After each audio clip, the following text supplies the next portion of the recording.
ఇక్కడ ప్రపంచ దేశాల్లో భారత్ అగ్రగామి దేశంగా ఎదగబోతుందని, ఆ లక్ష్య సాధన కోసం ప్రధానమంత్రి నరేంద్ర మోదీ సారథ్యంలో కేంద్ర ప్రభుత్వం నిరంతరం కృషి చేస్తుందని శ్రీకాకుళం జిల్లా హెచ్ఎల్ డాక్టర్ అంబేద్కర్ విశ్వవిద్యాలయం ఉప కులపతి ఆచార్య కేఆర్ రజని అన్నారు. హెచ్ఎల్లోని డాక్టర్ బిఆర్ అంబేద్కర్ విశ్వవిద్యాలయం సమావేశ మందిరంలో జాతీయ సేవా పథకం మేరా యువ భారత్ సంయుక్తంగా ఏర్పాటు చేసిన వికసిత్ భారత్ యూత్ పార్లమెంట్ 2026 కార్యక్రమాన్ని ఉప కులపతి ఆచార్య కేఆర్ రజని ప్రారంభించారు. ఈ సందర్భంగా ఆమె మాట్లాడారు. యువత రాజకీయాల్లోకి రావాలనే తపనతో ప్రధాని నరేంద్ర మోదీ అనేక వినూత్న కార్యక్రమాలను అమలు చేస్తున్నారని తెలిపారు. రాజకీయాల్లో మచ్చలేని మణిహారాలు రావాలనే సదుద్దేశంతో యువ పార్లమెంటు కార్యక్రమాల ద్వారా యువతను రాజకీయాల వైపు ప్రోత్సహిస్తున్నామని పేర్కొన్నారు. ఇక 2047 నాటికి వికసిత్ భారత్ సాధన మనందరి కర్తవ్యమని ఆమె స్పష్టం చేశారు.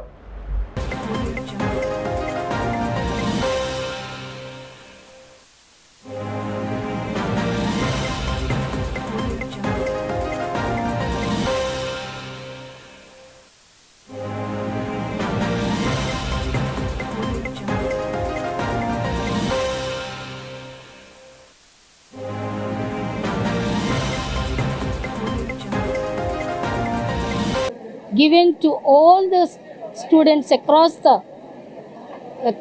India to realize their own strengths, their leadership, to strengthen their leadership and to know their civic responsibility and how they must take a walk into the national building.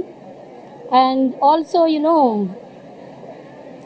ఇలాంటి గొప్ప చైతన్యం ఇంతవరకు మేము చదువుకున్న రోజుల్లో లేదు. బట్ ఈరోజు దాన్ని ఇంత గొప్పగా తీసుకొని వచ్చారు. మరి దీనిలో ఏమవుతుందంటే, మా కాలంలో మేము అనుకునే వాళ్ళము రాజకీయాలు మనకెందుకు అనుకునే వాళ్ళం. నాకు వచ్చిన అవకాశాలు కూడా నాకు ఎన్టీ రామారావు గారు అవకాశాలు నేను అనుకుంటున్నాను. ప్రపంచంలో ఎన్నో దేశాలు ఉన్నాయి. అన్ని దేశాల్లో ఈ ఒక రకమైనటువంటి అశాంతి ఉంటే ఈరోజు భారతదేశం ప్రశాంతంగా ఆహ్లాదకరంగా ఆనందంగా ఉంది అంటే ఒక మంచి నాయకుడు దీనికి కారణం. ఆయనకి ఎవరో కాదు, మన ప్రధాని నరేంద్ర మోడీ గారు. ఆయనటువంటి కన్నటువంటి కళలు భవిష్యత్తులో కూడా, అంటే ముఖ్యంగా 1947 to 2047 వరకు భారతావని వెలుగొందాలని, 2047 కల్లా వికసిత భారత్ అనే ముఖ్య ఉద్దేశంతో దేశాన్ని సుసంపన్నం చేస్తూ దేశ ప్రజలందరూ అభివృద్ధి పదంలో ఉంటూ ప్రపంచంలోనే నెంబర్ 1 దేశంగా ఆర్థికంగా కానివ్వండి, ఆహ్లాదంలో కానివ్వండి, సంతోషంలో కానివ్వండి, ప్రపంచంలో శాంతిలో ముందుండాలని ఇప్పటికే Indian democracy. And now, understanding all those mistakes that happened in the past, we as a youth must change the future and make this India a Viksit Bharat by 2047. Thank you. ఇక్కడ శ్రీకాకుళంలో జిల్లా వ్యాప్తంగా జరుగుతున్న youth parliament దాంట్లో పాల్గొనడానికి వచ్చాము.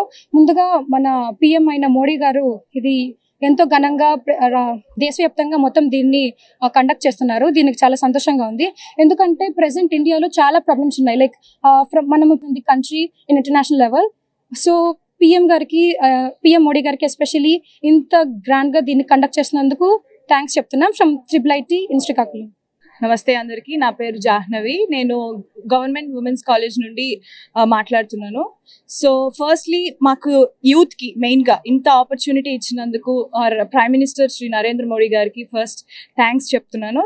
And మనకి 21 years ఇంకా ఉంది వికసిత్ భారత్ 2047కి.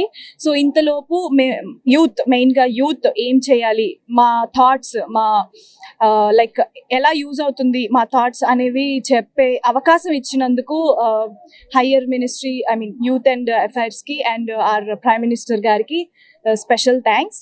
సో నేను ఇప్పుడు నా వంతు నా థాట్స్ ప్రెజెంట్ చేస్తాను. So thank you so much.